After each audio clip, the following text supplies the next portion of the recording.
Bonsoir Monsieur le Président. Bonsoir. Bonsoir Monsieur le Président, bonsoir. Nicolas Sarkozy. Depuis plus de 2 ans, vous avez quitté l'Élysée et vous n'avez accordé aucune interview.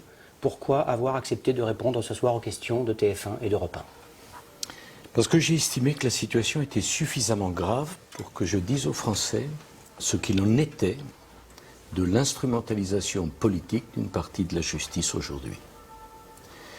Dans notre pays, qui est le pays des droits de l'homme et de l'état de droit, il y a des choses qui sont en train d'être organisées. Les Français doivent les connaître et en leur conscience et en toute liberté doivent juger de ce qu'il en est. Alors, je veux dire cette vérité. Et puis il y a une deuxième raison, c'est que tout est fait pour donner de moi une image qui n'est pas conforme à la vérité. Je veux dire à ceux qui nous écoutent ou à ceux qui nous regardent que je n'ai jamais trahi leur confiance. Que jamais je n'ai commis un acte contraire aux principes républicains ou à l'état de droit. Il était venu le temps pour moi de m'expliquer, de prendre la parole, et la nuit dernière qui me fut réservée m'a convaincu de la nécessité de le faire ici et maintenant. Et comment vous réagissez au principe à la longueur de la garde à vue? Elle a été exceptionnelle, 15-16 heures avec les policiers, vous étiez sans avocat. Quelle est votre réaction? C'est très simple. Je suis profondément choqué de ce qui s'est passé. Je ne demande aucun privilège. Et si j'ai commis des fautes, j'en assumerai toutes les conséquences. Je ne suis pas un homme qui fuit ses responsabilités. Mais enfin, j'en appelle à la conscience de chacun de nos compatriotes. Est-il normal que je sois écouté dans mes conversations les plus intimes depuis le mois de septembre de l'année dernière? Dans le cadre d'une procédure judiciaire. Que je sois écouté, que les conversations qui sont les miennes avec mon avocat soient écoutées et diffusées en violation de tout secret de l'instruction par des journalistes, des médias. Est-il normal que je sois placé en garde à vue pendant 15 heures, sous la surveillance d'ailleurs de policiers qui ont fait remarquablement leur travail, à qui, bien sûr, je n'ai rien à reprocher? Mais ne pouvait-on pas me convoquer pour que je réponde aux questions des juges?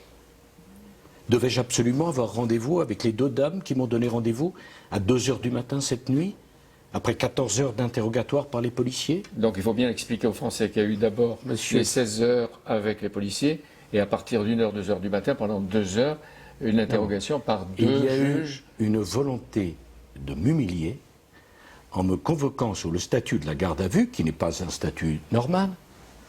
M. Cahuzac, le ministre du budget de M. Hollande, qui était en charge de la lutte contre la fraude fiscale, et à qui on a découvert un compte en Suisse, n'a pas fait 1 seconde de garde à vue.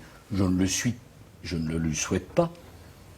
Mais je considère qu'il est anormal que moi, qui ai un casier judiciaire vierge, depuis le temps qu'on cherche des comptes dans tous les pays, que j'aurais détenus, qu'on n'en a jamais trouvé, et pour cause, est-il normal d'être traité comme ça? Mais des centaines de milliers... Devais-je absolument être emmené sous la conduite de 5 policiers dans un véhicule de police pour rencontrer ces 2 magistrats à 2 heures du matin? Ne pouvaient-elles pas me convoquer?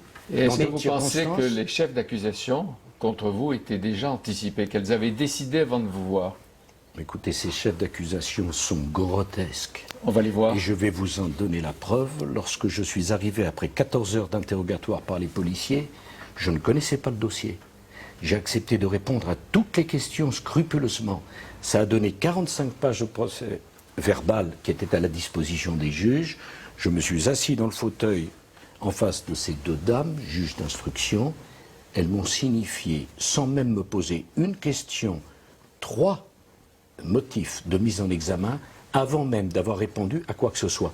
Est-il normal par ailleurs qu'on choisisse, pour instruire une affaire où mon nom est cité, j'y reviendrai, un magistrat qui appartient au syndicat de la magistrature? Comme un tiers des magistrats, comme un tiers des magistrats qui appartiennent au syndicat de la magistrature. Mais un autre tiers appartient à un syndicat orienté à droite. Ça ne la disqualifie pas a priori. Je ne pense pas que 68 millions de justiciables français aient reçu la lettre que j'ai reçue le 2 mai 2012 à la veille de l'élection présidentielle du même syndicat de la magistrature. Je vous en lis un bref extrait. Le syndicat de la magistrature, sur la voix de son président, m'écrit « Qui plus que vous, Monsieur Sarkozy, aura davantage violé la séparation des pouvoirs, dégradé la loi, travesti la réalité judiciaire, dénigré le travail des professionnels de la justice. En réalité, poursuit le syndicat de la magistrature, tout au long de votre double quinquennat, vous n'avez cessé d'affaiblir l'autorité judiciaire et d'attiser la haine de la justice. Du moins, êtes-vous parvenu à diffuser la vôtre. Et conclusion, nous avons décidé, dit le syndicat de la magistrature, en conscience, les appeler à voter C'est vous-même qui les aviez contre vous. C'est vous-même qui les aviez Appelés à traités de voter petits contre vous. pois. Vous les aviez traités de petits pois en disant Ce n'est pas qu'ils sont quantité négligeable. Là, on assiste à la revanche des petits pois. La revanche, lorsqu'on est magistrat et que l'on doit instruire à charge et à décharge, c'est la violation d'un principe du droit fondamental. Alors, est-ce que vous demandez... Tout justiciable a le droit à un juge impartial.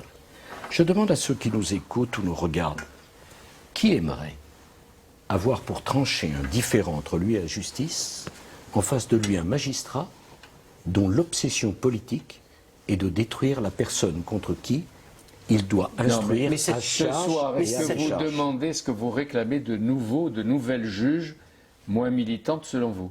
Le dessaisissement de cette femme juge ou de sa consoeur, Madame Simon. Pardon de le dire, mais il est tout à fait invraisemblable qu'il se soit trouvé des magistrats pour nommer, pour s'occuper d'une affaire où mon nom est cité, un magistrat appartenant au syndicat de la magistrature quand on connaît son engagement. Et ceux qui vous ont mis sur Savez-vous- écoute, ceux qui vous ont mis sur écoute, ce ne sont pas ces deux femmes juges, ce sont d'autres juges qui n'appartiennent pas au syndicat de la magistrature. S'agissant de ma mise sur écoute, les Français doivent la comprendre. J'ai été mis sur écoute en septembre 2013 pour des faits supposés d'argent versé par M. Kadhafi, absurde, en 2007. Qu'espérait-on recevoir de ces écoutes? Que M. Kadhafi, d'où il est, me téléphona? Vous n'avez pas répondu. Est-ce que vous demandez de nouveaux juges, de nouvelles Je vais juges bien sûr répondre à ces questions. Est-il normal alors qu'il n'y a aucun indice grave et concordant contre moi? Vous pensez bien, M. Boulot, que si on avait trouvé un compte ou un virement de M. Kadhafi, vous en auriez été informé avant moi. Est-il normal qu'on poursuive les écoutes sur l'ancien chef de l'État, qui pourra avoir demain des responsabilités d'opposition? Je vous pose une question à mon tour avant de répondre à la vôtre. Imaginez qu'à l'époque où je fus président de la République, M. François Hollande ait fait l'objet des mêmes écoutes. Vous imaginez le scandale? Mais il n'y avait pas Est-ce que d'action. c'est parce que c'est pour moi, est-ce que c'est parce que c'est moi que tout doit être permis, autorisé? Le bâtonnier de l'Ordre des avocats de Paris et les avocats sont révulsés à l'idée que l'on puisse écouter les conversations entre mon avocat et moi, Monsieur le Président. un peu comme si on écoutait les conversations entre chaque Français et son médecin par la sécurité À plusieurs sociale. reprises, vous avez dit on a nommé, on a décidé, on a choisi tel ou tel juge. Est-ce que le président Hollande et son gouvernement sont dans ces affaires judiciaires qui vous concernent, soit des spectateurs ou, d'après vous, des acteurs? Il y a une instrumentalisation de la justice, les choses sont claires. Madame Taubira, garde des Sceaux, sur le plateau de M. Boulon, a été convaincue de mensonges lorsqu'elle a dit « Je n'ai jamais eu connaissance des écoutes, des conversations de M. Sarkozy. Vous avez prouvé qu'elle avait menti. Vous savez comme moi que M. Valls a menti lorsqu'il était ministre de l'Intérieur. D'ailleurs, je suis très étonné. Ce matin même, M. Valls dit « Les faits qui sont reprochés à Nicolas Sarkozy sont très graves. » Vous pensez qu'il Qu'en connaît, sait-il? vous pensez qu'il connaît le dossier, Pardon. une partie du dossier? À moi de poser la question. Qu'en sait-il? A-t-il eu les juges au téléphone? Lui a-t-on fait un rapport?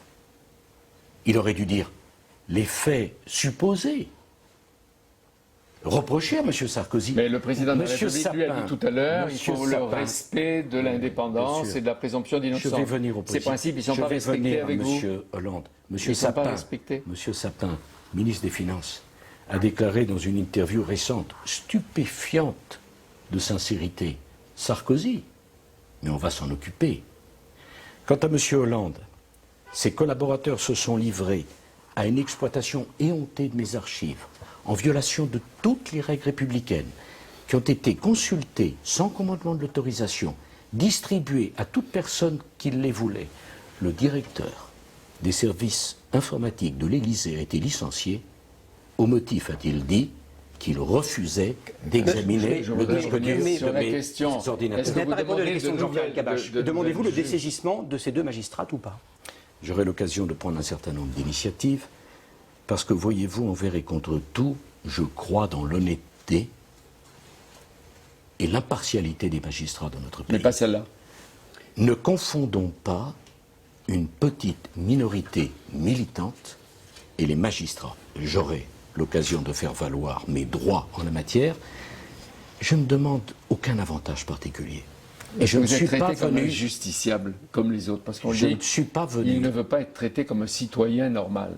Est-ce que vous êtes traité comme un justiciable? Avez-vous vu quelqu'un dire ça? Ça n'a pas de sens, monsieur El Kabache. Je ne demande aucun droit particulier. Je ne veux aucun avantage. Je vous rappelle, monsieur El Kabache, que j'ai été interrogé dans le cadre de l'affaire dite Bettencourt, qui a été serinée, tympanisée pendant 2 ans, et notamment au moment de la présidentielle aux oreilles des Français. J'ai eu un non-lieu, monsieur El Kabache. J'ai été lavé de toute accusation. Savez-vous que j'ai accepté et enduré 22 heures d'interrogatoire?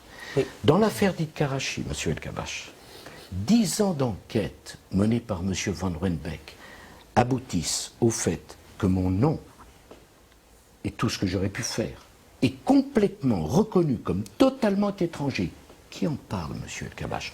Je ne suis pas un contribuable, je ne suis pas un justiciable au-dessus des lois, mais je ne suis pas décidé à accepter Monsieur Sarkozy. d'être en dessous de la loi. Monsieur Sarkozy, dans ses écoutes, Oui, dans- monsieur Bollon. Dans ses écoutes, on entend clairement votre avocat, Maître Herzog, être en contact avec un haut magistrat de la Cour de cassation. Vous le saviez? Est-ce que vous ne vous êtes pas dit, nous avons franchi la ligne jaune, Trafic ce que je fais d'influence. relève du droit pénal? Ce que disent les deux juges, trafic d'influence. Autrement dit, d'influence. monsieur Kabache, Et- laissez-moi répondre, monsieur Sur le Bollon. fond, Les c'est ce que trois je- points. Sur le fond. Si je comprends bien, dans notre pays aujourd'hui, sous le mandat de monsieur Hollande, être magistrat et de gauche, c'est un élément parfaitement démocratique.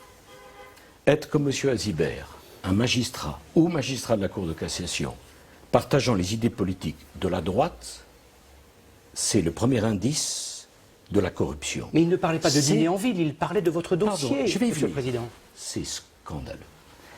Parlons du fond du dossier. Monsieur Azibert était candidat à un poste à Monaco. Il ne l'a pas eu. Mon avocat Thierry Herzog m'a demandé si je pouvais me renseigner pour faire une démarche auprès de Monaco. Je n'ai pas fait cette démarche, c'est dans le dossier, c'est prouvé.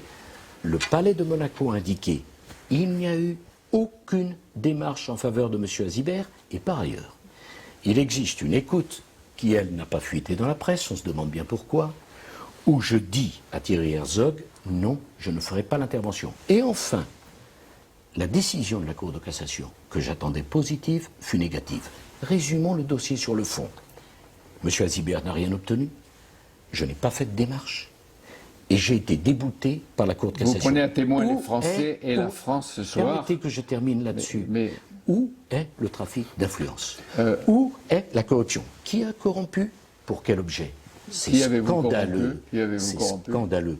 Et d'ailleurs, ces motifs ont été retenus dans le seul souci de la continuation d'humilier, de m'impressionner, de m'empêcher demandez leur et nullité? de me diffamer. Vous demandez leur nullité? Mais, bien sûr, je ne leur demande pas leur confirmation. Et autre chose, vous prenez les Français à témoin. Est-ce que vous voulez passer ce soir pour une victime d'un système qui ne fonctionne pas en matière de justice et même en matière politique? Monsieur El Kabache, je suis seul, avec le soutien, fort heureusement, et je les en remercie ce soir, de millions de gens qui ont voté ou pas voté pour moi, mais qui sont scandalisés de ce qui s'est passé. Que puis-je faire, si ce n'est prendre les Français à témoin? Je vous le dis bien dans les yeux, je n'ai rien à me reprocher. Vous m'entendez? Rien. Ni là, ni J'ai dans d'autres 35 ans. affaires. Monsieur El Kabache, ni là, ni dans d'autres affaires. Cela fait 35 ans que j'ai fait de la politique. Jamais aucun responsable politique n'a été autant examiné par magistrats, policiers. Aujourd'hui, il y a peut-être une vingtaine de magistrats qui s'occupent de moi, des dizaines de policiers, et je suis écouté encore une fois dans tous mes téléphones Monsieur- depuis plusieurs mois. Monsieur On ne Sarkozy. trouve rien, on ne trouvera rien. Et mais que puis-je faire, est-ce qu'on monsieur trouvera rien Elkabbach dans l'affaire Monsieur- Pygmalion, Mais alors, Monsieur le Président, je vais vous Nicolas répondre. Sarkozy? Je vais vous répondre. Je prends les Français à témoin, parce que quand on n'a rien à se reprocher, quand on a son innocence et la certitude de son innocence, on n'a pas peur de s'expliquer. Vous n'étiez pas au courant Un que mot, Pygmalion avait un mot, surfacturé un mot, 10 millions d'euros à votre un mot, parti, à votre un mot. campagne. Un mot sur ma campagne. Cette campagne a été vérifiée dans tous les sens, avec un soin qui n'avait rien d'amical, par la Commission des comptes de campagne et par le Conseil constitutionnel. Les Français doivent savoir que lorsque le Conseil constitutionnel, pendant plusieurs mois, a examiné les comptes de ma campagne, quand mon équipe de campagne a oublié d'inscrire le plateau repas d'un chauffeur d'une des voitures, il l'a réintroduit. Ils ont conclu que nous avions dépassé, sur un budget de 21 millions, les comptes de campagne de 400 000 euros. En vertu de quoi? Pour la première fois dans l'histoire de la République, M. Boulot. Alors que j'avais rassemblé sur mon nom près de 19 millions d'électeurs, nous n'avons pas eu 1 centime de remboursement. Sauf que ces comptes étaient faux. Monsieur, Sauf que ces comptes étaient faux. Monsieur Lavrieux a dit monsieur- j'ai fait des monsieur fausses factures. Est-ce que de l'argent a été Voulez-vous- détourné? Est-ce que de voulez-vous- l'argent a été détourné Voulez-vous à que je votre réponde insu? Voulez-vous À que votre je... insu. De ma campagne, certainement pas. Voulez-vous que je réponde Certainement. ou ne voulez-vous pas? On est là pour ça. Ce n'est pas la peine d'avoir de l'agressivité. J'ai eu en Non, termes pas d'agressivité ce qu'il fallait Pas du tout. hier avec ces deux On ne dames. confond pas avec ce qui s'est passé hier Vous soir. avez parfaitement raison. Alors expliquons-nous. Les comptes étaient Le sincères. le Conseil constitutionnel a examiné ma campagne. A dit sur 21 millions de budget, il a dépassé de 400 000 euros. En conséquence de quoi? 0 centime de remboursement. Madame Le Pen fut remboursée, Monsieur Hollande fut remboursé, Monsieur Cheminade fut remboursé. Le seul candidat, avec 19 millions d'électeurs qui ne fut remboursé de rien, ma campagne n'a pas coûté 1 centime aux contribuables. Mais je voudrais en appeler à votre réflexion. Croyez-vous que les rapporteurs du Conseil constitutionnel ont laissé passer 17 millions de dépenses sur une campagne de 21 millions sans s'en rendre compte? Donc vous êtes- Je veux poser une question. Nicolas Sarkozy. Je veux poser une question. Ma campagne sera-t-elle à nouveau réexaminée? Elle ne l'a pas déjà été assez? Dans le même temps, j'ai eu le même nombre de meetings que M. Hollande. J'ai déclaré que ces meetings coûtaient 13 600 000, un peu moins de 14 millions. Mais on découvre- Pour le même nombre de meetings, M. Hollande déclare 9 millions 6. À lui, on ne pose aucune question. À moi. Si la société Pygmalion a fait des systèmes de fausses factures avec l'UMP, Si la ou justice sûrement. se dira... Si ou sûrement. À partir du moment où vous voyez les chiffres. Vous avez des doutes Surfacture et double Avez-vous facture. des problèmes avec la présomption d'innocence, monsieur Pas du tout. Elkabbach? Pas du tout. Par contre, Pas du la tout. justice... Mais si c'était le cas, est-ce que vous porteriez plainte vous-même? Si la justice avérait que la société Pygmalion a prélevé de l'argent à l'UMP alors qu'il n'y avait aucune raison, les dirigeants de l'UMP seraient alors en droit de déposer plainte. Il ne s'agit pas de ma campagne. En ce qui concerne ma campagne, je le dis à tous ceux qui m'ont soutenu, il n'y a jamais eu le moindre système de double facturation, que les 17 millions qu'on prétend dépendre de ma campagne qui ont été cachés, c'est une folie. Personne, jamais, ne peut imaginer que les enquêteurs s'il y a du eu Conseil des- constitutionnel ou de la Commission des comptes de campagne soient passés au Donc s'il y a eu travers. des excès, la ou des vérité, des tricheries, il faut que la justice passe. Donc Monsieur Lavrieux, qui s'occupait de la campagne, ne dit pas la bien sûr, vérité. Monsieur bien Lavrieux s'occupait de votre campagne, et quand il dit Monsieur- oui, monsieur- les factures étaient fausses, non. il ment. Monsieur Lavrieux aura à rendre compte devant la justice fera son travail. Je ne vais pas, Monsieur Boulot. J'ai des convictions s'agissant de l'état de droit. Je suis moi-même avocat. Je ne ferai pas aux autres, voyez-vous, ce qu'on m'a fait.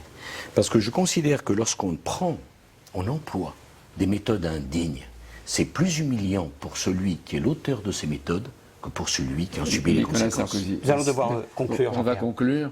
Qu'est-ce qui pourrait vous faire renoncer? Vous aviez tout un schéma, peut-être un plan, un programme. Est-ce que vous avez envie encore de vous battre ou vous dites qu'il faut baisser les bras face à toutes ces attaques? Et serez-vous candidat à la présidence du BMP en septembre prochain? J'ai longuement réfléchi à ces questions. La question de savoir si on renonce ne se pose pas pour moi. Pourquoi elle ne se pose pas?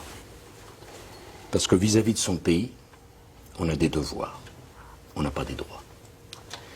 Je regarde avec consternation la situation de la France, l'état de la France, L'état de et votre parti aussi. l'inquiétude des Français et leur souffrance. J'aurai à décider, après un temps de réflexion, à la fin du mois d'août, au début du mois de septembre, de ce que je devrais faire. Vous pensez que la France et les Français ont besoin de vous? Le fait même que vous me posiez la question, monsieur El Kabbach, comme je ne peux pas imaginer que cela dissimule une espérance, montre que la question se pose. Mais vous êtes prêt à relever le défi, c'est ce qu'on comprend ce soir. N'anticipez pas la décision que je serai amené à prendre. J'aime passionnément mon pays et je ne suis pas un homme qui se décourage devant les vilainies et les manipulations politiques. Nicolas Sarkozy, Monsieur le Président de la République, merci de nous avoir reçus et d'avoir répondu aussi directement aux questions de TF1 et d'Europe 1. Merci. Merci beaucoup à vous. de m'avoir Et au mois de posé ces septembre questions. peut-être.